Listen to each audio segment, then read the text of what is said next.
This is Optimal Relationships Daily, episode 780, How to Build a Gratitude Habit with Your Kids, by Karl Staib of BringGratitude.com. Hello, everybody. Greg Audino here, coming to you with our final post of the week. We're going to end on a good note here, as we seek to do every week. We've got a wonderful read coming up about how to involve our children in conversations about gratitude in ways that they can understand. It's an essential tool for all parents. And just a heads up, if you want to become more involved in our community, I definitely suggest that you head to oldpodcast.com and join our mailing list. It is a great place to get to know some of the creators behind all 5 of our shows. It's a great place to learn about fellow listeners.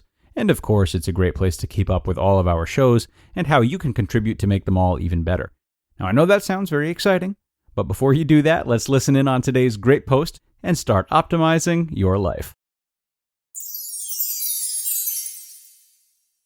How to Build a Gratitude Habit with Your Kids, by Karl Staib of BringGratitude.com. They were tired. They were hungry. They wanted to sit down. We had a busy day, and we were just trying to get back to the car, but my 2 boys wanted to drag out the process and whine the whole way. I snapped. "Look around. This zoo is beautiful. If you're complaining, you aren't enjoying." This made my oldest son cry. He isn't a big fan of me using my angry voice. I let my frustration spill out. I should have handled the situation better. I should have paused and appreciated my own situation. It would have put the focus back on my surroundings and allowed me to model gratitude to my kids.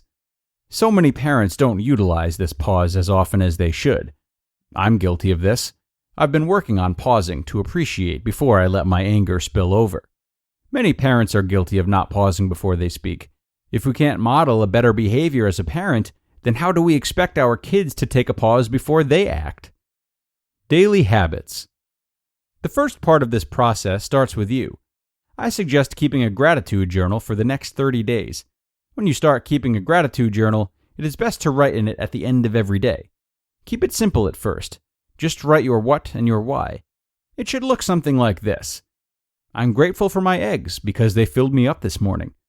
I'm grateful for my dog because he always gets excited to see me. I'm grateful for my bed because it's so soft and comfy. This simple habit will help you to build your own gratitude practice. After 30 days, you can start to introduce more gratitude into your interactions with your kids. Bath time. I don't just herd my kids into the bath. I announce, who is ready for the best bath ever?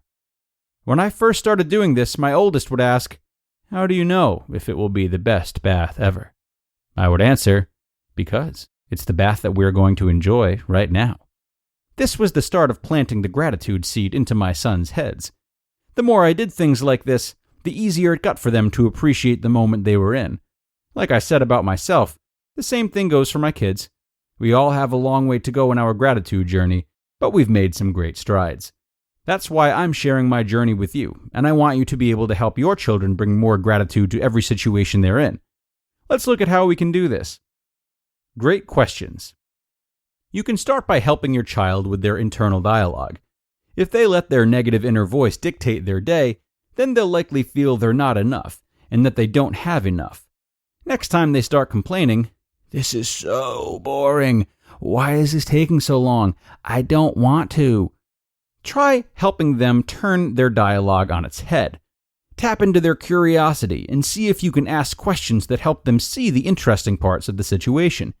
This skill of reframing is very important to helping your kids build resilient mindsets. Young kids' questions. How would your favorite character handle this situation?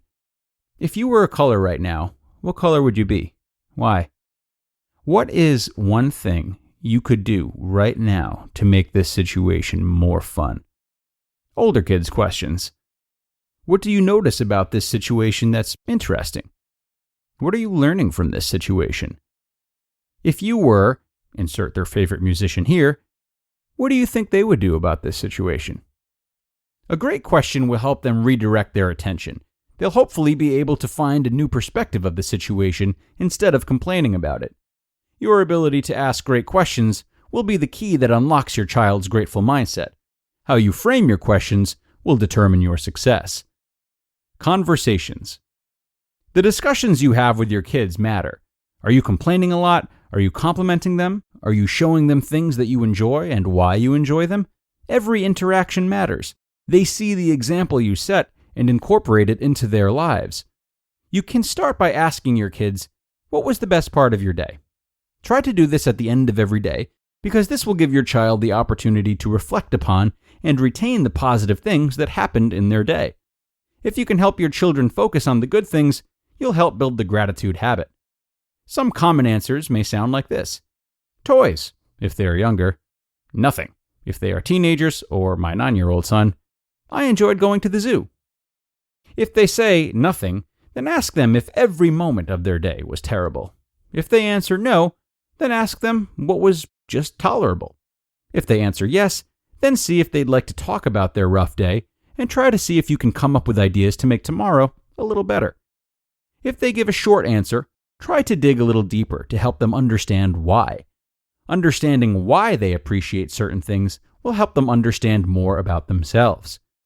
If this question makes their eyes roll into the back of their head, then try asking them a variation of this question, like, who did you hang out with today? What made you laugh today? What challenge did you face today? How did you overcome it? Every kid is different, so you will probably need to be playful with how you ask your questions. When you find the right type of question, use it until they get tired of it. If your child is older, you can suggest that they keep a gratitude journal and explain how it can help them reduce stress and build relationships. Don't force it. Just plant the seed, and maybe, when they forget that you suggested it, they'll start their own gratitude journal. Regular habit. As this begins to become a regular habit, then you can expand upon these ideas. The key part is to keep things simple at first. Make sure it's not a painful experience for your kids, because if they push back against it, they won't want to build the habit. You just listened to the post titled, How to Build a Gratitude Habit with Your Kids by Karl Staib of bringgratitude.com. A super helpful resource for parents on behalf of Karl today.